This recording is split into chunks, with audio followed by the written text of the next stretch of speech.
Starting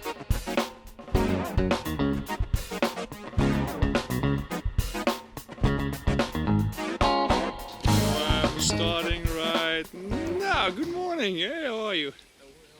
I'm fine, fine. Tell us a little bit about who you are. My name is Tinashe. I'm running We Grow Organic. I'm making this vegetable video with Jeroen, the nutritionist. Perfect. Did you do that again? Tinashe, it would be lovely to ask you a little bit questions about what's important to let's say to start your own organic vegetable garden. So we have some questions prepared, and I would like to start with the first one. Is that okay with you? Yeah. Perfect. Okay. Well, the first question is, what is actually the first thing you should do when you want to start your own organic garden? Oh, I think the first thing that you need to do is to make sure if you're going to have enough sun for your garden, source of water, and what kind of trees is planted around your vegetable garden. That could help you to know what you need to bring in to create your organic vegetable garden. Okay. So a nice spot. You have to find a nice spot to place your garden. Design according to the space and the balance of the sun and what type of water you're using. That is the first thing, and then from there you can now look at the soil. Okay. And find a way to create the soil. So here in Cape Town, most of us we've got the sandy soil, which mainly, I don't know if I can say it's oily or it's dusty. Yeah. It cannot keep the moisture. So mainly when you start, you need to do what we call soil preparation, which is actually bring out the organic matters to create the soil. So I think if we go further explaining about the organic matters, it's creating the soil based on the things that you have around in order to have an organic place and an organic soil. Okay. That's the first thing you need to start to make your organic garden. Can you tell us a little bit about what should be in the soil? Some people will explain it in detail, scientific ways, but I think I will try to make it simple. So for me, what I like to use is what we call the food waste. What can build your soil faster than like the method that I use, which is mainly used by the permaculture people. People who do permaculture always use that method. So I also use that method to try and create the soil as quickly to grow your organic vegetable garden. Yeah. I will give a little bit of detail of what I did in this garden. I think this garden is about 3 months old. Okay. And these vegetables are 100% organic. Okay, perfect. And at the start, what we did was we actually have some pictures that you can see around. Yeah. I'm sure Jeroen will put those in there. If you got them, I'll put them in. No problem. We will put those on the edge of the video, Yeah. just to show you how you can create a soil. So Yeah. this is like some people create top beds where you have to build the beds up, but this one we have to use the ground. So our beds are in the ground. So what we did is dig the soil down 30 centimeters. Oh, really? And from that 30 centimeters which we opened, we did a build up of the soil, which we actually used some sticks. The actual soil that was here, Yeah. we used some ground leaves, vegetable food waste, vegetables, some newspapers, cardboard boxes. I don't know what you call them. Yeah, carton boxes. Yeah, I was really surprised about that. Yeah. I'm sure it is another name. Yeah. A fancy one. And some dry leaves. Dry leaves. Yeah. So what we're trying to balance is nitrogen and carbon. And if we can have that, then we can have healthy vegetables. That's the method that we use. And then from the ground, we kind of build them up. If you build them wrong, they can heat up and actually kill your plants. So you need to also have the experience to mix that with your soil with a little bit of compost that you can use, so that it doesn't get hotter. It actually stays cooler even if you plant the vegetables on top. So as the vegetables grows down, those organic matters will become good soil.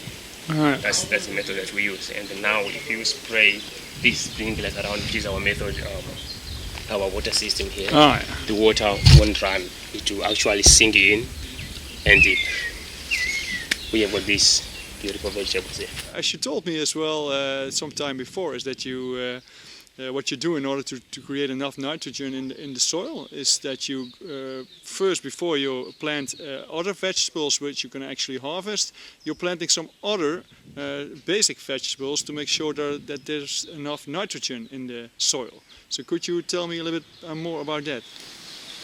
So peas is the Peas. Some sweet pea is the person that you can use. So you can actually seed them, and then as they come out, you can use peas, you can use radish. Yeah. There's quite a lot of vegetables that you can use actually, and then they grow.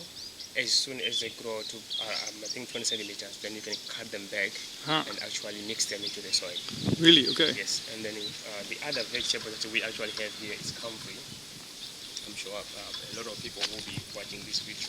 I want to know more about the comfrey. So this is the comfrey. Okay. And this baby here is the nitrogen fixer. Okay. It's one of the vegetables that you need to plant first in the garden, and then you can use the leaf to create the nitrogen of it. So you can cut the leaves and actually either chop them and put them into the soil. Yeah. You can do that, and then add the soil. After 2 weeks, then you will plant. The vegetables will grow beautifully. Perfect. Because they will have enough nitrogen into the soil, which is the kind of nitrogen that the comfrey put in the soil. It will never burn the plants. So it is a balanced nitrogen fixer. I also think I have got it forage here. Okay. I want to look for it. I have a hope of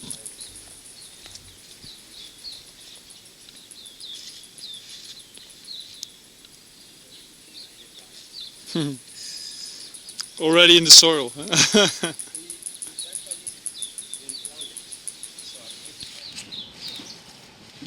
Okay, so the soil is very important, Tanashe, and of course when you're growing your gardens then, and your vegetables then, it's important to get the insects and the let's say the snails out of your plants. So what kind of advice can you give to people about natural pest control in order to ensure a rich harvest? So you already have the snails here. Yeah, a lot of them. You Yeah. want to talk about them. So these guys here can be a nightmare. They can become a nightmare in your garden because they normally eat. I like to think they eat at night. They eat at night. Yeah, when everyone is sleeping. But this one was actually eating. They want to eat to stay in the shade area. So also using companion planting can actually confuse you from protecting them because they like to live in a bush area. And in companion planting, we often minimize the space Yeah. and trying to use as little spaces we have to grow a lot of vegetables amongst each other. And then these guys can hide anywhere. Ah, of course. So now what you can do to protect yourself from this, some people use the back sheet, which is this one here. They struggle to move to the back sheet. So this can slow their movement towards your garden. That's perfect. And then once you have them, because like in this garden we also have a lot, because this garden is green, so we have a lot of these guys that are actually harvesting more than us. So what this other amazing guy told me about this was, you can pick them up and put them in the jar of water and then close them up for like a week or 2 weeks. Okay. This is actually another expert who gave me this kind of advice. Yeah, that's perfect. Because I had a problem with it. So if you do that, then you cover them in for like 2 weeks or a week. Yeah. And then the juice that they pee when they're dead, Yeah. you actually use it to spray in the garden. Oh, really? And then you can reduce the amount of them, because I think they don't like to smell themselves when they're eating. Yeah, yeah. And you spray it over the vegetables as well? Over the vegetables. Okay, cool. So you don't use any chemical in that water. It has to be snails. So snails, that they are actually not poisonous. No. Oh, And perfect. I think some people eat them. I once tasted one, very sweet. Okay.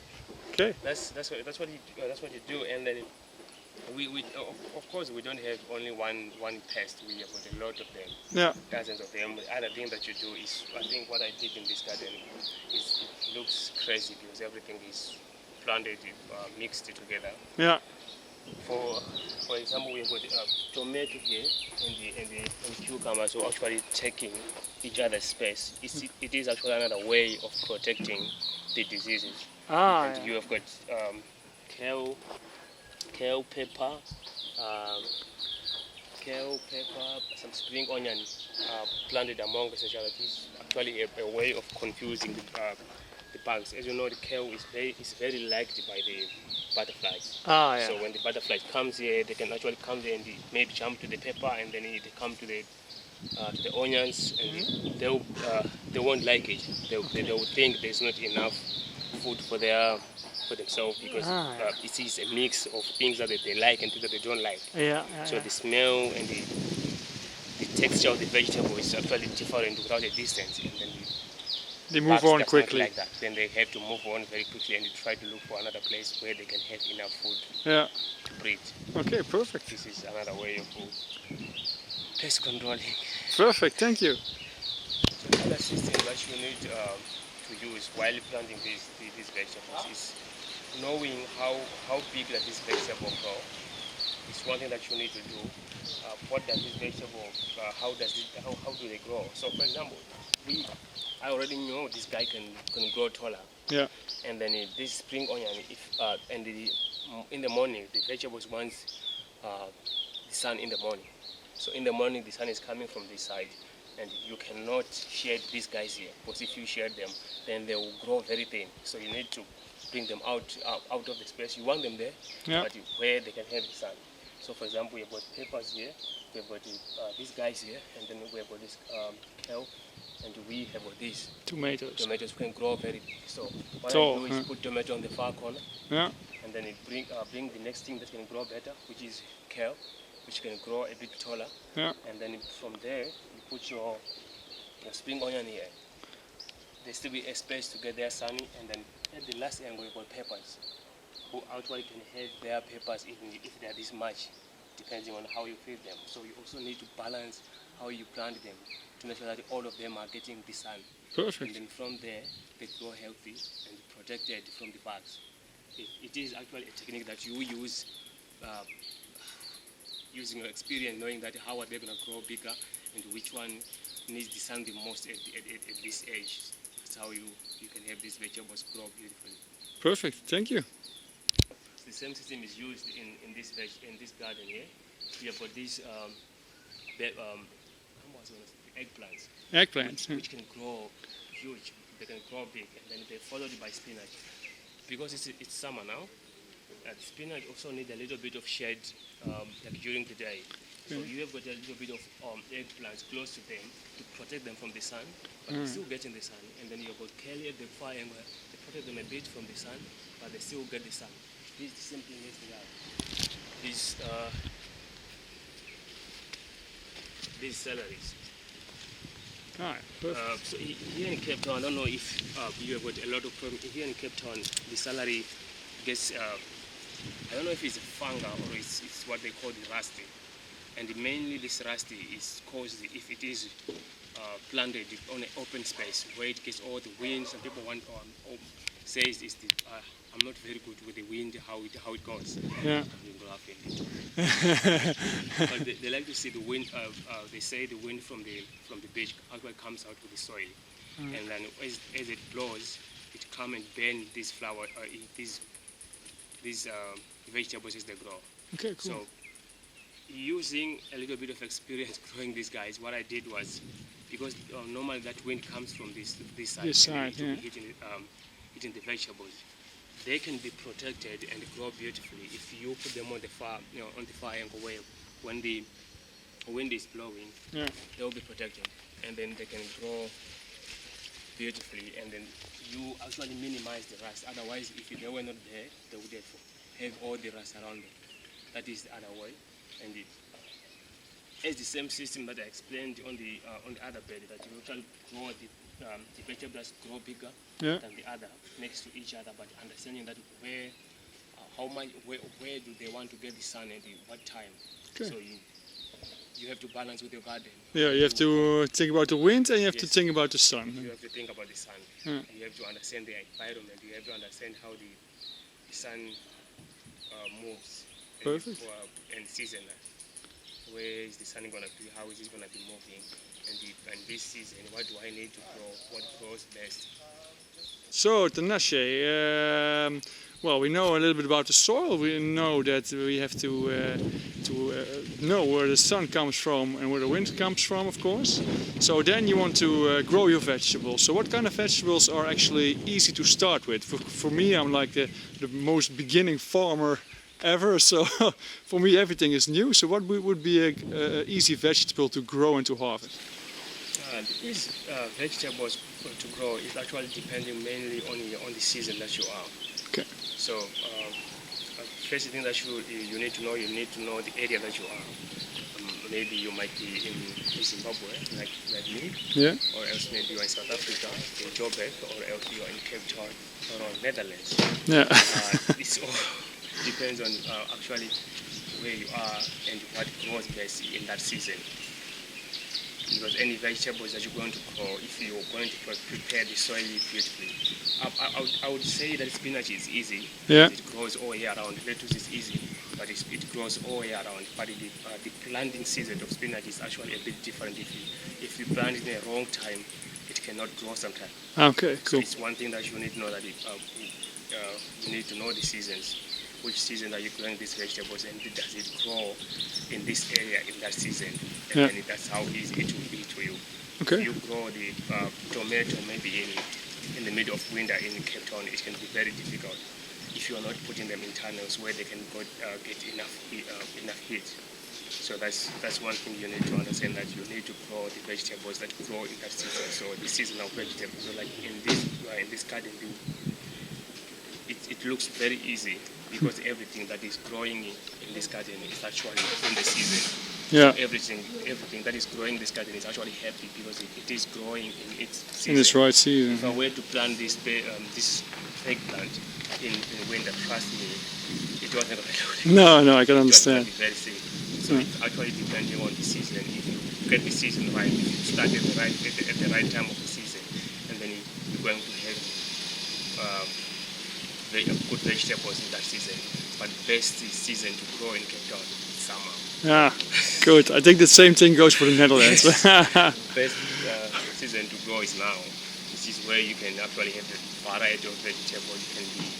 You can look like the best grower ever because you're actually in the best time of the growing season of Cape Town. Cool. Thanks. Hey, Tinashe, yes. I've got another question for you because, well, of course we can see all the vegetables over here and they're growing really nice. But let's say you're starting your vegetable garden at home and you want to ensure a rich harvest so that you can actually eat every now and then from what you can harvest from your own vegetable garden. So what kind of advice can you give us for ensuring a rich harvest? Okay. The first thing is the spacing.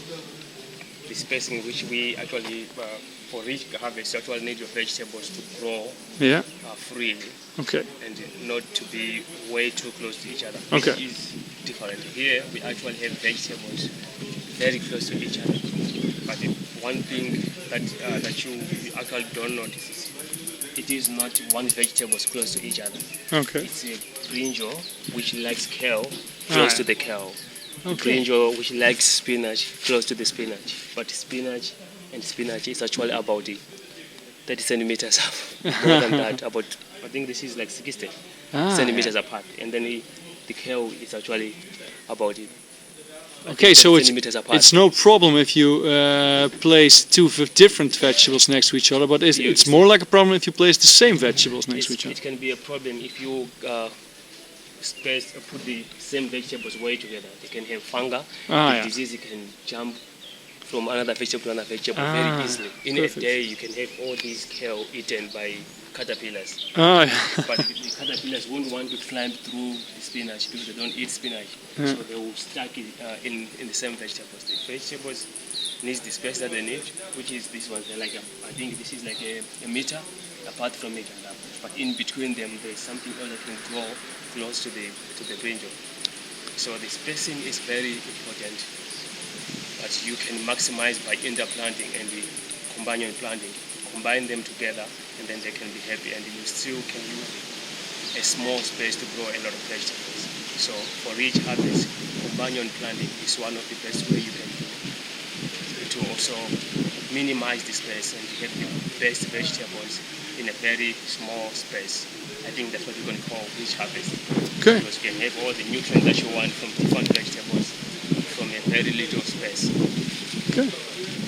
Hey, so I can actually help Tinashe today a little bit because well, it's nice to be with your hands in the soil, as we say.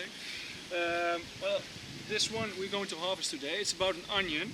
I'm going to show it to you. Well, what is important next to if you're going to make, let's say, a vegetable garden, it's also important that you know which vegetables are actually appropriate for your metabolic type. But also, what is their effect from a traditional Chinese medicine perspective? So you can have a garden that actually satisfies your body, can actually help yourself improving your health. So one thing I should tell you about this onion, if you look at the metabolic types, it's mainly suitable for like mixed types, so the balanced types, and for the carbohydrate kind of types. It's less suitable, I guess, for the more like the protein types. What else can I tell you from a traditional Chinese medicine perspective? Well, it belongs to the element of metal, and its effect on your body after consuming it is that it will give you a lot of warmth. So if you have a lot of cold into your system, if you are getting like a fever or something else, these onions can actually help you getting rid of your fever. That's one thing, but also toxic waste products. When you have a lot of waste products into your body, maybe because you're having a fever and you've got a lot of slime in your throat and things like that, onions can actually help you get rid of those toxic wastes. So onion, it's kind of suitable for almost every metabolic type, not so much for the protein type, but has a lot of important let's say aspects that you can use to improve your health. So here we've got kale, also known as boerenkool in in the Dutch language. Well, I'm going to show you how to harvest the kale. What's good to know about the kale is that it's actually quite suitable for the balanced types and let's say the carbohydrate types. It's average suitable for the protein types. Regarding to the traditional Chinese medicine, kale is known as part of the earth element, so it has kind of a sweet taste, and it's the thermal effect of kale is more like neutral, so it won't increase the heat of your body, it won't cool your body but down that much, it's more like centered. So it's actually, from that kind of perspective, if you don't experiencing any health troubles, it's a perfect vegetable to eat. So Tinashe just learned me that if you're going to harvest the kale, then it's important to start with the lower leaves, the big ones, and to leave the longer leaves or the smaller leaves upstairs to grow taller. So how you do it, you just push it down. Up. You can just tear it off like that. So I've got another one over here. Here's a big one. So. Keep going. Oh. Even more. Yeah.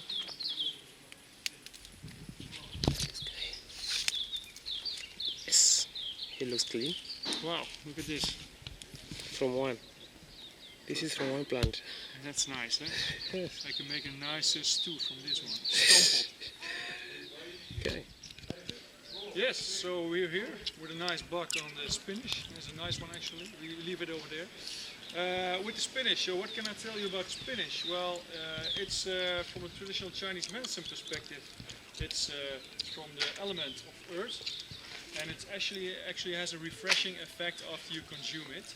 So what you can learn about that is that it will actually, if you're low in, let's say, body fluids, so if there's a lot of heat in your system, and you, because of that, your bodily fluids dry out, so you can have a dry skin and things like that, or dry eyes.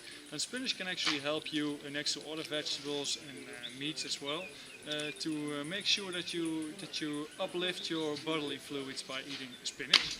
The thing with spinach is that it's also known as an exophene. So I would say definitely don't eat it all day. Try to limit its use like a couple of times a week to the max. But it's definitely a nice vegetable. So if you look at the metabolic types, at the 3 types, then it's actually suitable for all the 3 types. There's only one type it might be less suitable for. That's like the beta type, it's like the slow oxidizer, and that's actually part of the carbohydrate type. So that should take spinach with caution, not too much. But for the rest, suitable for every metabolic type. So I can show you now how you can harvest it. So now she just showed me. So it's like the same as with kale. Only you go from you start at the bottom. So like this, up.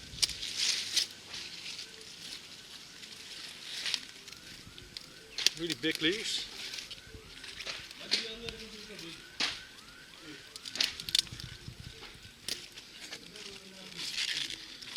So.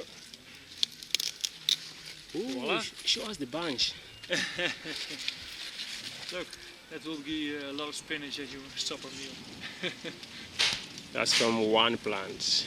One plant, impressive. So here we are again. This time we are at the tomatoes. Tomatoes and the cucumber. Well, tomato is not ripe yet, but I can cut it off just to show you, and it will. Do they actually get color after you've picked them? Do you know it, Tanashe? Sorry? If you cut them off, Yeah. and you put them aside, will they gain color afterwards or no? They won't. We're going to throw it away. Hey, I'm throwing it away. Oh, Yeah. sorry. So actually, this is kind of a spoil. But at least I can show you one, and I won't cut another one. Well, this is tomato. It's part of in traditional Chinese medicine, part of the wood element. So it's a little bitter. It's a little sour actually. Sour is more like the taste of wood.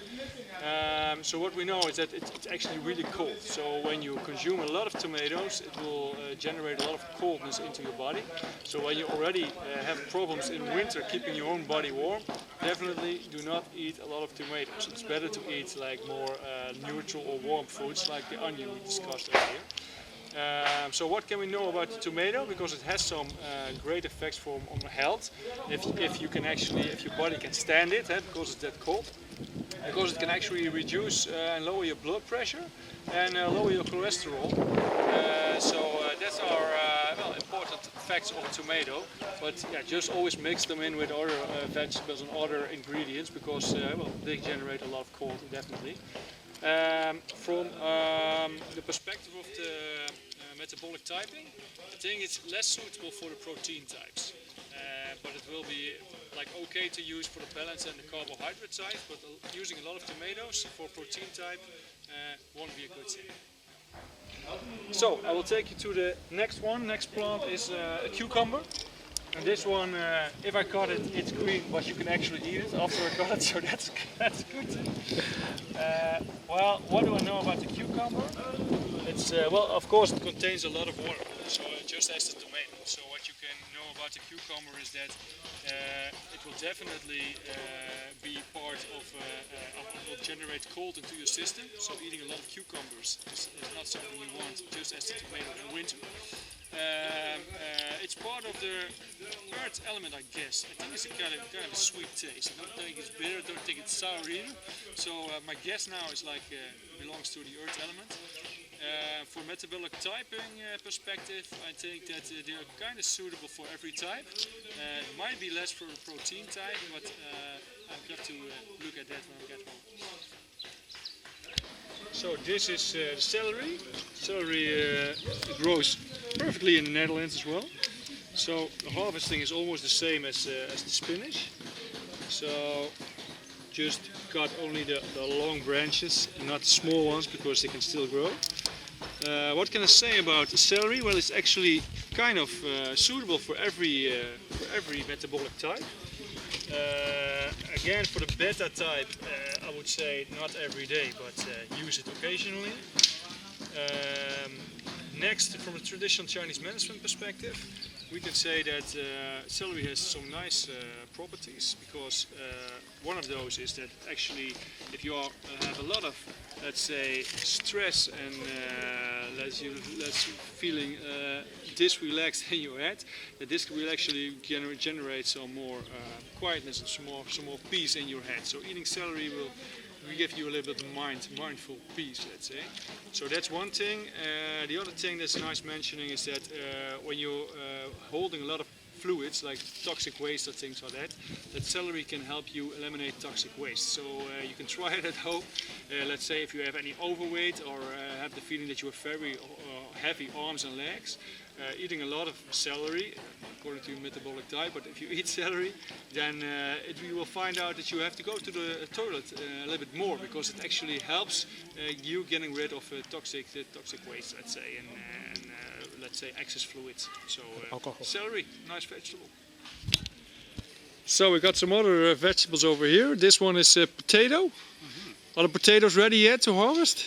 I think so. We just have to find out. Yeah. Okay. How can we find out? This is actually a potato plant. Yeah. Normally, when it does this flowering, it says down there we are about to be harvested. Oh, cool. That's what it says. Or else the leaves can turn brown. It is also a sign to show that they are ready to be harvested. Oh, okay, cool. So over here, we're going to try to see if they already have some potatoes growing under there. I will dig a little bit around here. Here, they are very small, which means they still want to grow. So this white stuff that you see, it's potato. Yeah. I think I need to feed them more with soil, like cover them here, so they can have as much food as they want. I'll do a lot of that today, because the more you feed around them, the more they can have potato from these sides of them. So I'm going to feed them with the soil, and maybe put the soil this much, and then they can have a lot of potato around with them. And you want to explain your... Yeah, sure. Yeah, what do we know about potato? Potato is more like it's from the earth, so it's more like it has a sweet taste as well. It's actually neutral, so if you don't have any problems, let's say physically, mentally, then it's a perfect product to eat for, let's say, everyone. From a metabolic type perspective, I can tell that it's actually not that suitable for protein types, because potatoes, they contain a lot of starch. So starch is something that protein types don't go well on. It's too much sugar, let's say. So, but for the other types, the balanced types and the carbo types, they are actually doing great on potatoes. So that's the most important thing. What kind of effect does it still have? Well, it's kind of a relaxing effect. So after you digest it, it has a relaxing effect on the body. So I think that's why people like the fries, because people get relaxed from the fries as well.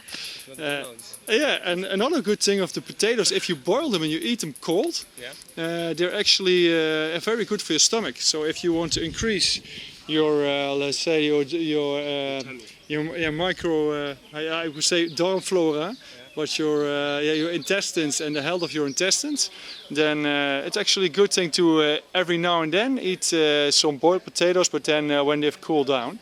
So it will generate a kind of melkzuur, we call it milk sour, I guess, and that's actually very good for your intestines. So cool. Moving on. Yes, cool. Basil. Basil, great. Ooh. So this is basil. I'm not going to explain much about what it does, but this is how you harvest. Actually, I don't know what it does. I'm not going to explain. I will tell what it does, but you can show how it harvests. This is how we harvest. Perfect. Like this, and then they will grow more leaves. So you harvest like this. When it's very hot, they tend to flower very quickly. Okay. So what I do, once they flower, they stop having good leaves. Okay. Like their leaves become very smaller and yellowish. So what you need to do is, I try to pick the top, on top of it, just trying to prune them on so that they don't flower. They stay with fresh leaves all the time. Perfect. That's how you can actually control their lifespan. Otherwise, they will flower, and then once they flower, Alright. you cannot harvest anymore. Is it the same thing with coriander? Because It's more similar to coriander, but Yeah. actually coriander has got a shorter lifespan than these guys. yeah. Okay. Yeah. What I know of, because basil actually is from the metal element.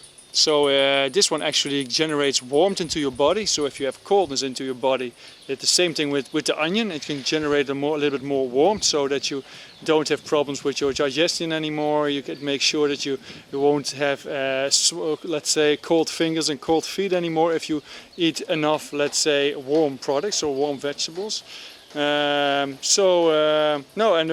say if you're eating it dry, then if you dry the leaves, then they will even get more warmer. So if you consume them, then they will actually produce a little bit more heat. So the best thing is always to eat them fresh. But if you don't have any other possibilities, then eating them dry will generate an even warmer effect than the fresh leaves, let's say. Okay, so we're going now. We're going towards the main. So Okay. I didn't say these are all herbs, I'm sure. Yeah, herbs. For Yeah. this video, you know. Yeah, that's true. And now we have got mint. You might have another way of harvesting them, but this is how I like to harvest them, so that they can have more branches around them on top. Ah, yeah. I just pick these fresh leaves, Oh, really? just like that, and then I have my fresh mint. Perfect. Yeah, looks great. They're not very difficult to grow. No. I think in summer here in Cape Town, they actually, you don't actually grow them, they actually grow themselves. So that's what is happening here. I didn't plant them, they were already here. You were already here. Time here. Cool. So because the soil is good now, they're actually going to bloom, because they are easy vegetables to grow. But they also get eaten by caterpillar. Oh, really? So actually growing them amongst other plants that is not very likable by caterpillars. It's a way of actually protect them as well. That's why you see I've got this big leaf of mint, which is a lot of farmers don't get that. No, I don't get it at home. I've tried it definitely, but only small leaves. Yes. So So this is what happened when you kind of combine it with the vegetable that is live, give it space and give it enough nitrogen and carbon and enough moisture, then your soil is as rich as this one. I think if we dig around in this soil, we should get like earthworm, I don't know, around here. Yeah, here you go. Yes, this is actually earthworm. This one is, it's not easy to keep it. The easy one to keep, they call it the red regulars, which mainly red. So this is actually a sign in the garden. If you can dig around, just as little as I dug, and then I made this it's a good earthworm. sign. It's a good sign of saying that your soil is good. fertile. It's very good. Okay, perfect. Interesting. Thank you. Yeah, what we know about mint is that it's actually refreshing. So next, I think it might be an earth element, or either might be the metal one as well. But at least it's not creating any warmth. It's cooling your body down. So, for instance, in Morocco, the team that is playing in the World Championship at this moment, when you go over there in hotter countries, also like Saudi Arabia and things like that, Jordan, they will give you like mint tea, because the water is actually warm. But the mint leaves will cool your body down, and that's why they drink it so much, so they can keep their body cool, although there's a lot of heat. So that's very interesting. Cool. Okay, Tinashe, it was nice having the opportunity to be here around you in this garden, that you actually helping the people here harvesting and growing their vegetables. I can imagine you can talk for hours about what you know about foods. As we've known so far, and as we've seen already, you have a lot of knowledge about growing these sort of organic vegetables. So if people want to know more about you, and if people want to know what kind of services you offer, what can you tell them? At the start of this video, I introduced myself. My name is Tinashe. I'm sure I'm giving you a little bit of saying where I come from. I come from Zimbabwe. I grew up in a very rural village, which involving in farming. This is one of the things that I grew up farming a lot: maize and also tomato. it's one of the things that I grow a lot. Maize, kale, so expanding is one of the things that we always grow at home in Zimbabwe. I think it's been 5 years since I've been working in farming here in Cape Town. I actually work for Starten Organic Garden. So it's been 4 years working in with vegetables. And then through working with vegetables, a lot of people has been visiting Jardim, because we do sell vegetables there, and people come and actually learn how to grow vegetables and see and getting some ideas about growing vegetables right there. And a lot of people used to call me to go and help them in their houses. And I used to go there and maybe sometimes I'll design the garden for them. Sometimes I'll actually just go there and plant and feed the plants and actually give them advice what to do in their garden and when to plant, when to feed, how to manage it, when to water. But a lot of people are busy because I'm sure everyone works, everyone has got their things that they are busy with. Some have got families, some works all over the country, flying, driving and stuff like that. They don't really get the time to grow their vegetables at home, even though they want. So through doing those things, my experience and trying to grow vegetable for people, that's where I come up with the name We Grow Organic. It was an idea to actually, to those who is going to see the website, to those who is going to see the name, they're like, what is We Grow Organic? What are we about? So I gave that name We Grow Organic, trying to give you an idea of if you want to grow your vegetables at home. I'm actually the person you need to contact to start growing your vegetables. So this is what I offer in the vegetable garden. I think this is 20 square meters. We don't have a tape measure to actually measure it around so that we can give you the exactly square meters. This is actually 20 square meters. There was a garden before, actually when I came here, which I think through the pictures we're going to post on the website. You will see also the pictures of this garden when it started and how it looks now. This is, so I met Lisa, the owner of this garden, at Jardim. She asked me to come and look at her garden. I explained to her that your garden can do much better than you think. You can actually eat your food and grow everything that you ever wanted.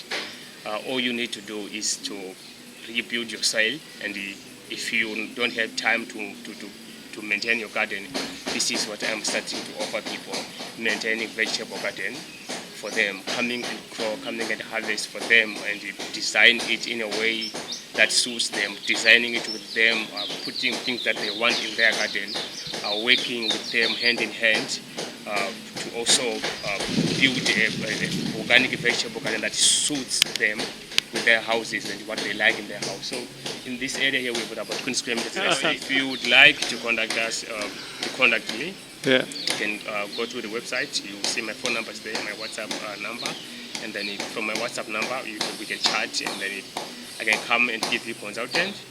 I can come and design a garden for you and then maintain it. It only depends on where you are and where I can get. At this moment, I'm actually only based in around Samuel's Town, Nodru, Fishhook, and I can go to Consentia and more places like that. But the problem at the moment is I do not have the transport at the moment to travel places to places. But I'm working on that.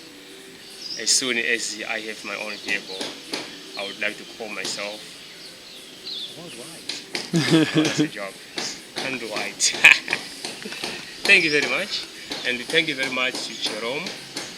You're welcome. Am I calling your name right? Yeah, Jeroen, that's cool. Thank you very much to Jerome. Yeah. He came to Jardim and he was my customer there, and we chat. He's, can you call it? New. My company. Yeah. Regie over je energie. Oh, okay. Yeah. So, it's actually difficult for me because I'm sure now. Yeah. But no, definitely. It was really nice meeting you, and you inspired me already, because you showed me when I was there looking for organic vegetables. It was amazing to see how much love and how much passion you put into your work. So that's how we connected, and I'm very grateful that you showed us around and showed us a little bit more about growing our own vegetables. So I wish you all the best for the future, and of course I hope that this movie will generate a lot of more clients for you, because you actually deserve it, definitely. So thank you very much. Thank you. Thank you.